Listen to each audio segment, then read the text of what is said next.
Bismillahirrahmanirrahim. Assalamualaikum warahmatullahi wabarakatuh. Perkenalkan, nama saya Andi Firmansyah dengan NIM S1B121031.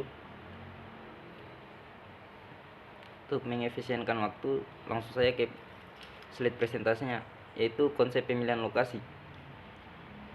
Tujuannya itu untuk mendapatkan lokasi dengan potensi terbaik sesuai dengan pengembangan publik, fasilitas, lingkungan, dan kebutuhan serta fungsi dan bangunan. Dasar pertimbangannya bisa kita lihat pada slide presentasi berikut. Lanjut ke analisis lokasi. Saya memiliki dua alternatif. Yang pertama di Kecamatan Kadia dan alternatif kedua yaitu di Kecamatan Kendari Barat. Setelah melakukan analisis dari kedua alternatif tersebut, maka lokasi yang terpilih yaitu di Kecamatan Kadia.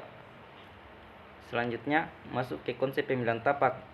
Tujuan dari konsep ini yaitu untuk mendapatkan tapak dengan potensi terbaik sesuai dengan pengembangan fisik, fasilitas lingkungan, serta fungsi bangunan. Untuk dasar pertimbangan dan kriteria bisa kita lihat pada slide presentasi berikut. Selanjutnya masuk ke analisis. Untuk analisisnya yaitu saya memiliki dua alternatif. Untuk alternatif pertama yaitu terdapat di Jalan Abu Nawas, dan alternatif kedua di Jalan Jatiraya 2. Setelah dilakukan analisis dari kedua alternatif tersebut, maka tapak yang terpilih yaitu alternatif 1 yang berada di Jalan Abu Nawas. Selanjutnya masuk ke analisis ukuran atau luas tapak.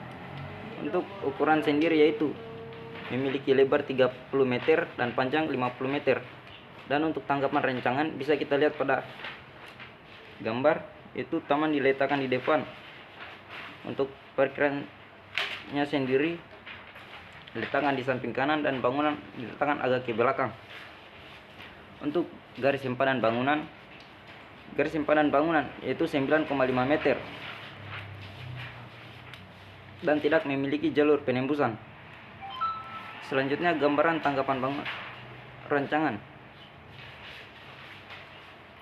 Untuk tanggapannya sendiri bisa kita lihat pada gambar, daerah dalam garis sepadan dapat dipergunakan untuk taman, sirkulasi kendaraan, dan parkir.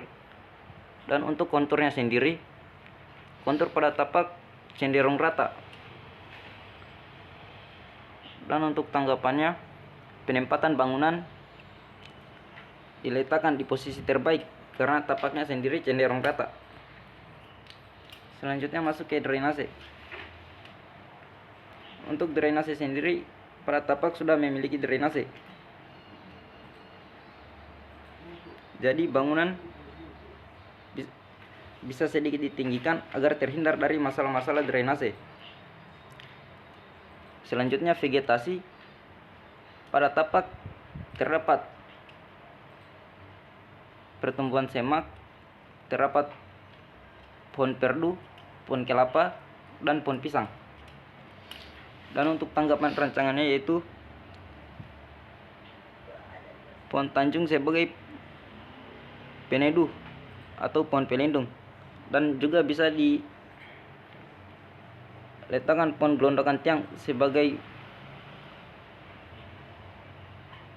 pembatas, dinding pembatas, dan nilai estetika. Selanjutnya masuk ke keistimewaan buatan. Keistimewaan buatan yang terdapat pada tapak saya yaitu trotoar. Jadi trotoar bisa dijadikan sebagai tempat untuk memandang bangunan dari luar tapak. Masuk ke sirkulasi. Untuk sirkulasi pejalan kaki yaitu lebar trotoar 2,5 meter. Sirkulasi di dalam teras bisa menyesuaikan pada posisi bangunan. Dan untuk trotoar juga bisa berfungsi untuk pejalan kaki agar bisa melihat fasad bangunan. Selanjutnya sirkulasi pejalan kaki sekitar 10% warga sipil berjalan kaki di area depan tapak.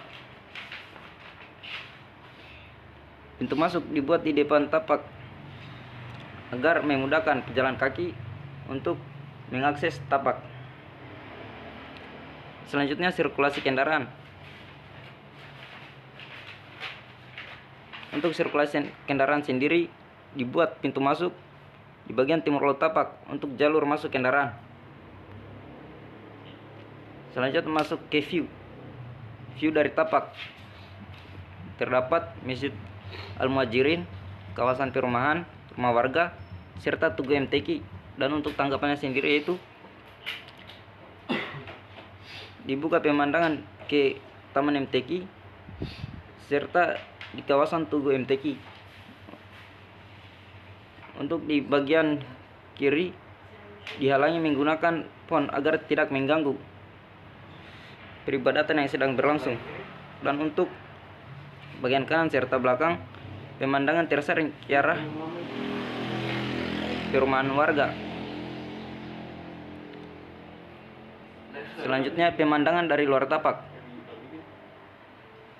Pernah dari kawasan Tugu MTQ dari perumahan.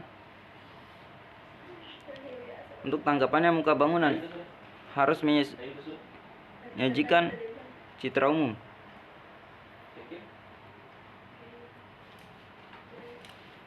Selanjutnya masuk ke kebisingan.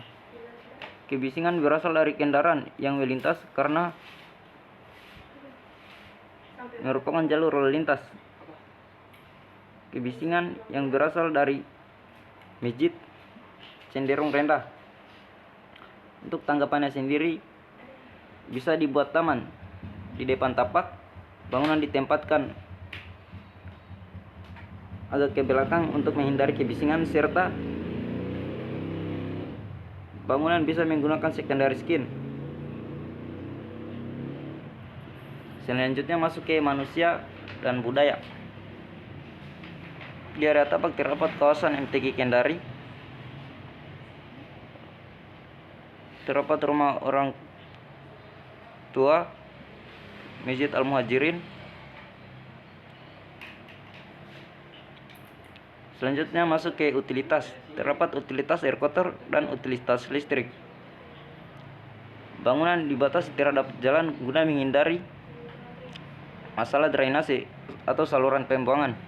Sambungan utilitas listrik diambil dari depan tapak, serta pemasangan plat beton pada drainase di depan tapak untuk memudahkan pencapaian ke tapak. Selanjutnya masuk ke analisa angin. Angin timur bertiup sekitar bulan April sampai Desember, dan angin barat terjadi pada bulan Oktober sampai April. Untuk tanggapan rancangannya yaitu bisa menggunakan pohon untuk menyaring udara yang masuk, penggunaan sirkulasi silang, serta penggunaan ventilasi. Masuk ke analisa curah hujan. Musim hujan berlangsung sekitar bulan November sampai April. Dan tanggapannya bisa menggunakan atap curah, teris-teris, dan talang air. Selanjutnya analisa matahari. Di sisi timur tapak memiliki intensitas cahaya rendah. Untuk siang hari matahari cenderung panas, dan pada sisi barat bangunan memiliki intensitas cahaya yang tinggi, yaitu pada waktu sore hari. Untuk tanggapannya bisa menggunakan secondary skin, arah bangunan, serta penggunaan pohon. Masuk ke konsep parkiran. Bisa kita lihat pada kondisi tapak.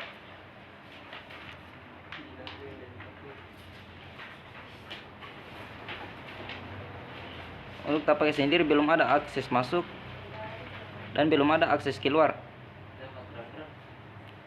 Dan tanggapannya bisa kita lihat pada gambar. Sirkulasi kendaraan diletakkan di depan agar memudahkan akses masuk ke tapak. Untuk parkirannya sendiri, parkiran mobil diletakkan di depan pintu masuk agar memudahkan akses keluar masuk kendaraan. Dan parkiran motor diletakkan di depan. Selanjutnya masuk ke konsep zonifikasi. Bisa kita lihat di kondisi tapak, bagian jalan memiliki tingkat kebisingan tinggi, sedangkan pada samping tapak tingkat kebisingan rendah. Dan untuk tanggapannya sendiri, area publik ditempatkan dekat jalan masuk agar terhindar dari kebisingan. Area semi publik diletakkan di dalam site karena zona ini berhubungan langsung dengan publik dan akses masuk. Dan zona privat terletak pada site yang tingkat keramaiannya kurang karena zona yang digunakan bersifat privasi. Selanjutnya masuk ke konsep ruang luar. Untuk tanggapan sendiri yaitu bisa menggunakan paving block, pohon gelondokan tiang, batu alam untuk pejalan kaki, pohon perdu, serta air mancur. Dan terakhir konsep penempatan massa bangunan. Bisa kita lihat pada gambar. Penempatan massa bangunan yaitu area bangunan diletakkan di sebelah kanan, apotek diletakkan di tengah, dan parkiran di sebelah kiri. Mungkin itu saja presentasi dari saya. Billahi taufik wal hidayah. Assalamualaikum warahmatullahi wabarakatuh.